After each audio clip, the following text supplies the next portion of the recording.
It was 2 weeks before Christmas, and the Martin family's home was alive with excitement. The children raced up and down the stairs, their laughter echoing through the house as they spoke of their upcoming trip to Grandma's farm. It was their favorite Christmas tradition, a journey filled with the promise of fresh air, sprawling fields, and the warmth of family gatherings. But this year, something felt different to Grace, the mother of the household. While everyone else buzzed with anticipation, a quiet unease settled over her. Grace was in the kitchen, preparing snacks for the trip, when she turned to her husband, Daniel. "Honey, have you prayed about our trip yet?" she asked, her voice soft but insistent. Daniel chuckled, waving her off. "Grace, it's just a road trip. We've done this every year without issues.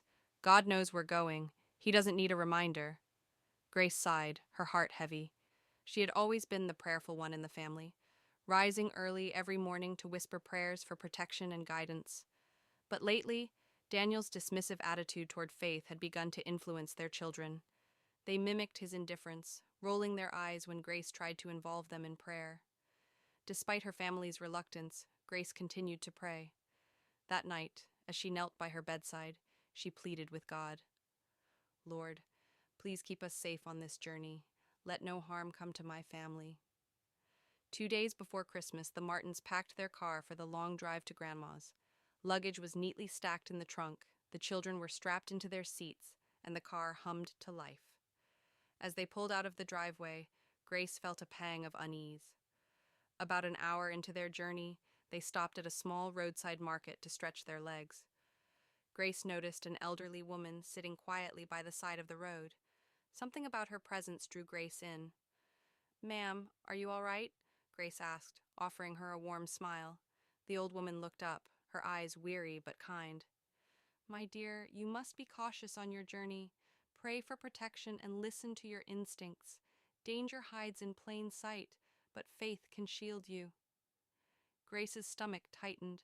She thanked the woman and returned to the car, her mind racing. She repeated the woman's words to Daniel, but he laughed.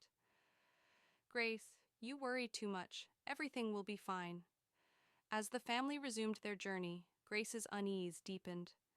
She silently prayed, asking for God's protection.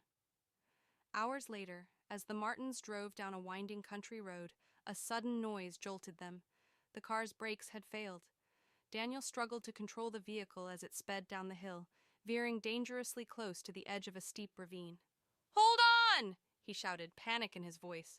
Grace gripped her children tightly, her voice rising in desperate prayer. "Lord, save us! Cover us with your protection!" Miraculously, the car swerved into a grassy field and came to a halt just inches from the ravine's edge.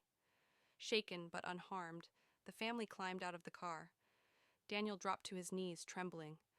I didn't believe, I didn't pray, but God still saved us." Grace placed a hand on his shoulder, her eyes filled with tears. "His mercy is greater than our mistakes." From that day on, Daniel's faith was transformed. He became the first to lead family prayers, teaching his children the power of gratitude and reliance on God. The Martins never forgot that Christmas, not for the danger they faced, but for the lessons it taught them. The power of prayer, the importance of faith, and the understanding that unseen forces often guide and protect us in ways we may never fully comprehend.